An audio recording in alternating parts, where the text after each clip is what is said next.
Welcome. Today we're reading the chapter A Break for Liberty, of the novel The Gods of Mars. Now, sit tight and let's get into it. Edgar listened in incredulous astonishment to my narration of the events which had transpired within the arena at the rites of Isis. He could scarce conceive, even though he had already professed his doubt as to the deity of Isis, that one could threaten her with sword in hand and not be blasted into 1,000 fragments by the mere fury of her divine wrath. "It is the final proof," he said, at last. "No more is needed to completely shatter the last remnant of my superstitious belief in the divinity of Isis. She is only a wicked old woman, wielding a mighty power for evil through machinations that have kept her own people and all Barsoom in religious ignorance for ages." "She is still all-powerful here, however," I replied. "So it behooves us to leave at the first moment that appears at all propitious." "I hope that you may find a propitious moment," he said, with a laugh, "for it is certain that in all my life I have never seen one in which a prisoner of the firstborn might escape." "Tonight will do as well as any," I replied. "It will soon be night," said Edgar.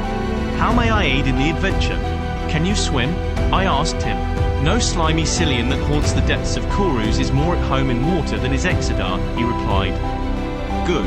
The Red One in all probability cannot swim," I said, "since there is scarce enough water in all their domains to float the tiniest craft. One of us therefore will have to support him through the sea to the craft we select." I had hoped that we might make the entire distance below the surface, but I fear that the Red Youth could not thus perform the trip. Even the bravest of the brave among them are terrorized at the mere thought of deep water, for it has been ages since their forebears saw a lake, a river or a sea. "The Red One is to accompany us?" asked Edgar. "Yes. It is well. 3 swords are better than 2. Especially when the third is as mighty as this fellow's.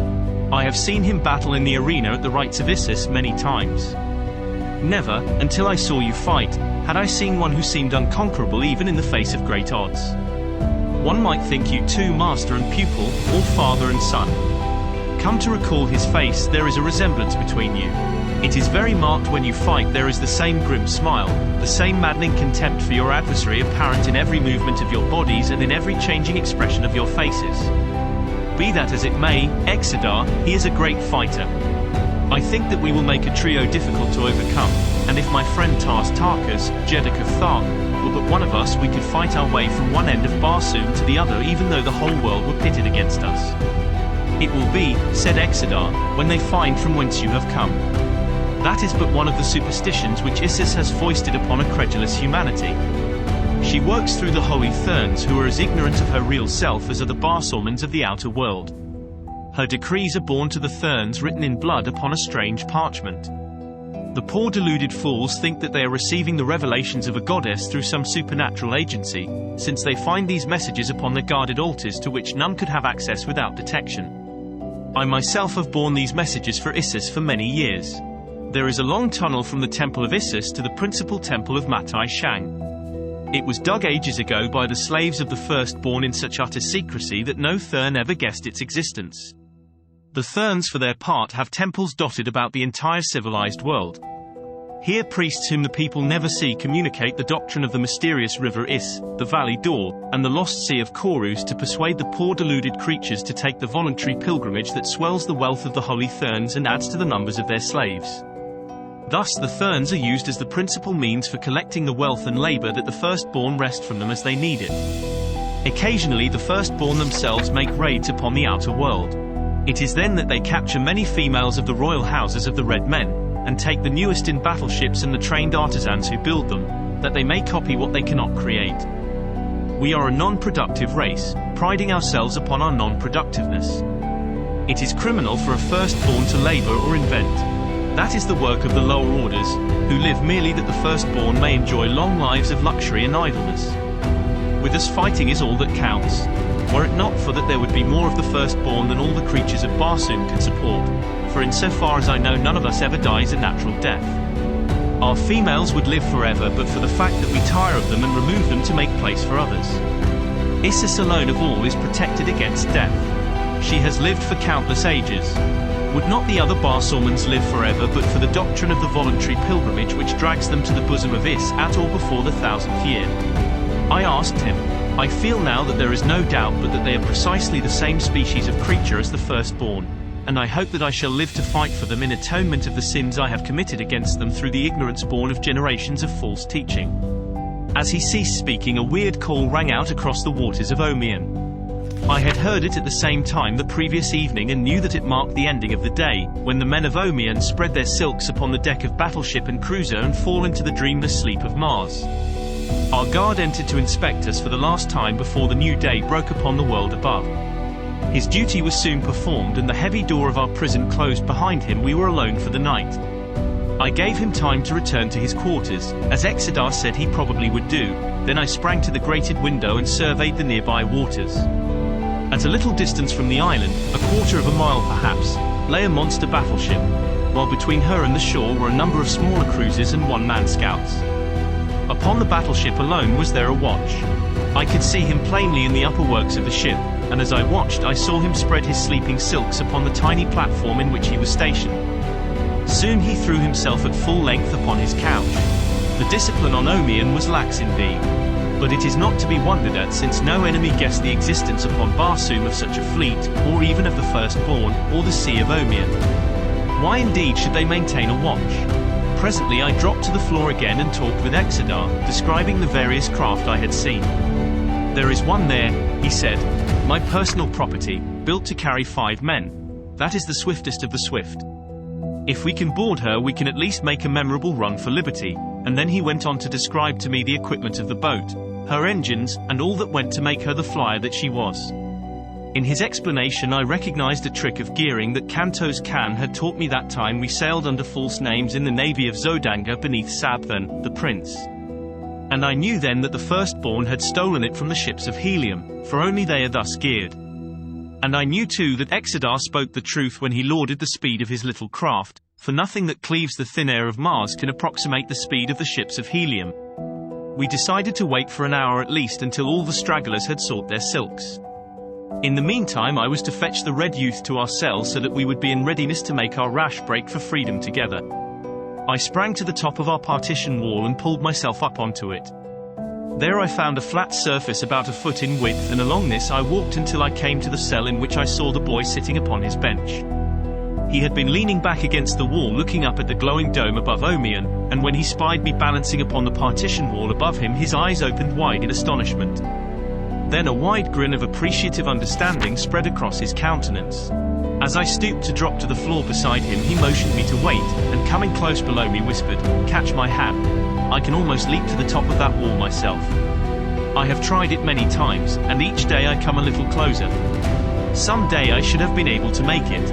I lay upon my belly across the wall and reached my hand far down toward him. With a little run from the center of the cell he sprang up until I grasped his outstretched hand, and thus I pulled him to the wall's top beside me. "You are the first jumper I ever saw among the red men of Barsoom," I said. He smiled. "It is not strange. I will tell you why when we have more time." Together we returned to the cell in which Exodar sat, descending to talk with him until the hour had passed. There we made our plans for the immediate future, binding ourselves by a solemn oath to fight to the death for one another against whatsoever enemies should confront us, for we knew that even should we succeed in escaping the firstborn we might still have a whole world against us. The power of religious superstition is mighty. It was agreed that I should navigate the craft after we had reached her, and that if we made the outer world in safety we should attempt to reach Helium without a stop. "Why Helium?" asked the Red Youth. "I am a prince of Helium," I replied. He gave me a peculiar look, but said nothing further on the subject. I wondered at the time what the significance of his expression might be, but in the press of other matters it soon left my mind, nor did I have occasion to think of it again until later. "Come," I said at length, "now is as good a time as any. Let us go." Another moment found me at the top of the partition wall again with the boy beside me.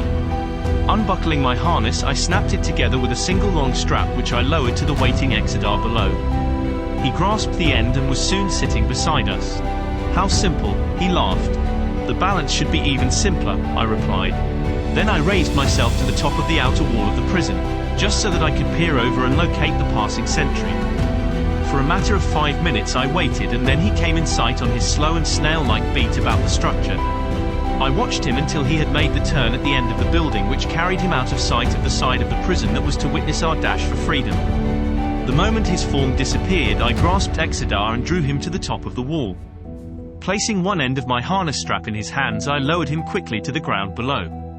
Then the boy grasped the strap and slid down to Exedar's side. In accordance with our arrangement, they did not wait for me, but walked slowly toward the water, a matter of 100 yards, directly past the guardhouse filled with sleeping soldiers. They had taken scarce a dozen steps when I too dropped to the ground and followed them leisurely toward the shore. As I passed the guardhouse, the thought of all the good blades lying there gave me pause, for if ever men were to have need of swords, it was my companions and I on the perilous trip upon which we were about to embark. I glanced toward Exedar and the youth and saw that they had slipped over the edge of the dock into the water. In accordance with our plan, they were to remain there clinging to the metal rings which studded the concrete-like substance of the dock at the water's level, with only their mouths and noses above the surface of the sea, until I should join them. The lure of the swords within the guardhouse was strong upon me, and I hesitated a moment, half inclined to risk the attempt to take the few we needed.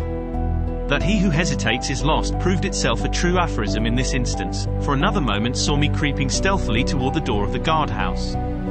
Gently I pressed it open a crack, enough to discover a dozen blacks stretched upon their silks in profound slumber. At the far side of the room a rack held the swords and firearms of the men. Warily I pushed the door a trifle wider to admit my body. A hinge gave out a resentful groan. One of the men stirred, and my heart stood still. I cursed myself for a fool to have thus jeopardized our chances for escape, but there was nothing for it now but to see the adventure through. With a spring as swift and as noiseless as a tiger's, I lit beside the guardsman who had moved. My hands hovered about his throat, awaiting the moment that his eyes should open. For what seemed an eternity to my overawed nerves, I remained poised thus. Then the fellow turned again upon his side and resumed the even respiration of deep slumber. Carefully I picked my way between and over the soldiers until I had gained the rack at the far side of the room. Here I turned to survey the sleeping men. All were quiet. Their regular breathing rose and fell in a soothing rhythm that seemed to me the sweetest music I ever had heard. Gingerly I drew a long sword from the rack. The scraping of the scabbard against its holder as I withdrew it sounded like the filing of cast iron with a great rasp, and I looked to see the room immediately filled with alarmed and attacking guardsmen. But none stirred. The second sword I withdrew noiselessly, but the third clanked in its scabbard with a frightful din. I knew that it must awaken some of the men at least, and was on the point of forestalling their attack by a rapid charge for the doorway, when again, to my intense surprise, not a black moved. Either they were wondrous heavy sleepers, or else the noises that I made were really much less than they seemed to me. I was about to leave the rack when my attention was attracted by the revolvers. I knew that I could not carry more than one away with me, for I was already too heavily laden to move quietly with any degree of safety or speed. As I took one of them from its pin, my eye fell for the first time on an open window beside the rack. Ah, here was a splendid means of escape, for it led directly upon the dock, not 20 feet from the water's edge. And as I congratulated myself, I heard the door opposite me open, and there, looking me full in the face, stood the officer of the guard. He evidently took in the situation at a glance and appreciated the gravity of it as quickly as I, for our revolvers came up simultaneously and the sounds of the two reports were as one as we touched the buttons on the grips that exploded the cartridges. I felt the wind of his bullet as it whizzed past my ear, and at the same instant I saw him crumple to the ground. Where I hit him I do not know, nor if I killed him, for scarce had he started to collapse when I was through the window at my rear. In another second the waters of Omian closed above my head, and the three of us were making for the little flyer 100 yards away. Exedar was burdened with the boy, and I with the three long swords. The revolver I had dropped, so that while we were both strong swimmers it seemed to me that we moved at a snail's pace through the water. I was swimming entirely beneath the surface, but Exedar was compelled to rise often to let the youth breathe, so it was a wonder that we were not discovered long before we were. In fact, we reached the boat's side and were all aboard before the watch upon the battleship, aroused by the shots, detected us. Then an alarm gun bellowed from a ship's bow, its deep boom reverberating in deafening tones beneath the rocky dome of Omian. Instantly the sleeping thousands were awake. The decks of 1,000 monster craft teemed with fighting men, for an alarm on Omian was a thing of rare occurrence. We cast away before the sound of the first gun had died, and another second saw us rising swiftly from the surface of the sea. I lay at full length along the deck with the levers and buttons of control before me. Exedar and the boy were stretched directly behind me, prone also that we might offer as little resistance to the air as possible. "Rise high," whispered Exedar. They dare not fire their heavy guns toward the dome. The fragments of the shells would drop back among their own craft. If we are high enough, our keel plates will protect us from rifle fire. I did as he bade. Below us we could see the men leaping into the water by hundreds, and striking out for the small cruisers and one-man flyers that lay moored about the big ships. The larger craft were getting underway, following us rapidly, but not rising from the water. "A little to your right," cried Exeter, "for there are no points of compass upon Omian where every direction is due north." The pandemonium that had broken out below us was deafening. Rifles cracked, officers shouted orders, men yelled directions to one another from the water and from the decks of myriad boats, while through all ran the purr of countless propellers cutting water and air. I had not dared pull my speed lever to the highest for fear of overrunning the mouth of the shaft that passed from Omian's dome to the world above, but even so we were hitting a clip that I doubt has ever been equaled on the windless sea. The smaller flyers were commencing to rise toward us when Exeter shouted, "The shaft! The shaft! Dead ahead!" And I saw the opening, black and yawning in the glowing dome of this underworld. A 10-man cruiser was rising directly in front to cut off our escape. It was the only vessel that stood in our way, but at the rate that it was traveling it would come between us and the shaft in plenty of time to thwart our plans. It was rising at an angle of about 45 degrees dead ahead of us, with the evident intention of combing us with grappling hooks from above as it skimmed low over our deck. There was but one forlorn hope for us, and I took it.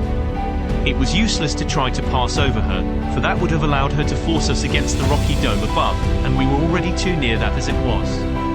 To have attempted to dive below her would have put us entirely at her mercy, and precisely where she wanted us. On either side 100 other menacing craft were hastening toward us. The alternative was filled with risk. In fact, it was all risk, with but a slender chance of success. As we neared the cruiser I rose as though to pass above her, so that she would do just what she did do, rise at a steeper angle to force me still higher. Then as we were almost upon her I yelled to my companions to hold tight, and throwing the little vessel into her highest speed I deflected her bows at the same instant until we were running horizontally and at terrific velocity straight for the cruiser's keel. Her commander may have seen my intentions then, but it was too late. Almost at the instant of impact I turned my bows upward, and then with a shattering jolt we were in collision. What I had hoped for happened. The cruiser, already tilted at a perilous angle, was carried completely over backward by the impact of my smaller vessel. Her crew fell twisting and screaming through the air to the water far below, while the cruiser, her propellers still madly churning, dived swiftly head foremost after them to the bottom of the Sea of Omian. The collision crushed our steel bows, and notwithstanding every effort on our part came near to hurling us from the deck. As it was we landed in a wildly clutching heap at the very extremity of the flyer, where Exeter and I succeeded in grasping the handrail, but the boy would have plunged overboard had I not fortunately grasped his ankle as he was already partially over. Unguided, our vessel careened wildly in its mad flight, rising ever nearer the rocks above. It took but an instant, however, for me to regain the levers, and with the roof barely 50 feet above I turned her nose once more into the horizontal plane and headed her again for the black mouth of the shaft. The collision had retarded our progress and now 100 swift scouts were close upon us. Exeter had told me that ascending the shaft by virtue of our repulsive rays alone would give our enemies their best chance to overtake us, since our propellers would be idle and in rising we would be outclassed by many of our pursuers. The swifter craft are seldom equipped with large buoyancy tanks, since the added bulk of them tends to reduce a vessel's speed. As many boats were now quite close to us, it was inevitable that we would be quickly overhauled in the shaft, and captured or killed in short order. To me there always seems a way to gain the opposite side of an obstacle. If one cannot pass over it, or below it, or around it, why then there is but a single alternative left, and that is to pass through it. I could not get around the fact that many of these other boats could rise faster than ours by the fact of their greater buoyancy, but I was nonetheless determined to reach the outer world far in advance of them or die a death of my own choosing in event of failure. "Reverse!" screamed Exeter, behind me. "For the love of your first ancestor, reverse! We are at the shaft! Hold tight!" I screamed in reply. "Grasp the boy and hold tight, we are going straight up the shaft."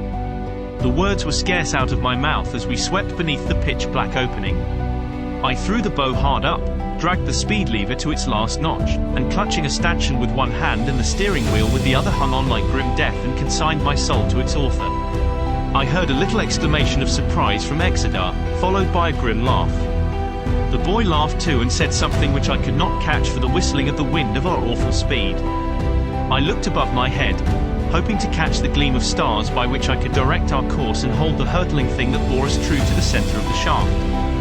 To have touched the side at the speed we were making would doubtless have resulted in instant death for us all. But not a star showed above, only utter and impenetrable darkness. Then I glanced below me, and there I saw a rapidly diminishing circle of light, the mouth of the opening above the phosphorescent radiance of Omion. By this I steered, endeavoring to keep the circle of light below me ever perfect. At best it was but a slender cord that held us from destruction, and I think that I steered that night more by intuition and blind faith than by skill or reason. We were not long in the shaft, and possibly the very fact of our enormous speed saved us, for evidently we started in the right direction, and so quickly were we out again that we had no time to alter our course. Omion lies perhaps 2 miles below the surface crust of Mars. Our speed must have approximated 200 miles an hour, for Martian flyers are swift, so that at most we were in the shaft not over 40 seconds. We must have been out of it for some seconds before I realized that we had accomplished the impossible. Black darkness enshrouded all about us. There were neither moons nor stars. Never before had I seen such a thing upon Mars, and for the moment I was nonplussed. Then the explanation came to me. It was summer at the South Pole. The ice cap was melting, and those meteoric phenomena, clouds, unknown upon the greater part of Barsoom, were shutting out the light of heaven from this portion of the planet. Fortunate indeed it was for us, nor did it take me long to grasp the opportunity for escape which this happy condition offered us. Keeping the boat's nose at a stiff angle, I raced her for the impenetrable curtain which nature had hung above this dying world to shut us out from the sight of our pursuing enemies. We plunged through the cold damp fog without diminishing our speed, and in a moment emerged into the glorious light of the 2 moons and the million stars. I dropped into a horizontal course and headed due north. Our enemies were a good half hour behind us with no conception of our direction. We had performed the miraculous and come through 1,000 dangers unscathed. We had escaped from the land of the firstborn. No other prisoners in all the ages of Barsoom had done this thing, and now as I looked back upon it, it did not seem to have been so difficult after all. I said as much to Exeter, over my shoulder. "It is very wonderful, nevertheless," he replied. No one else could have accomplished it but John Carter. At the sound of that name the boy jumped to his feet. "John Carter," he cried. "John Carter. Why, man, John Carter, Prince of Helium, has been dead for years. I am his son." Did you enjoy today's chapter of The Gods of Mars? Why not subscribe and ring the bell?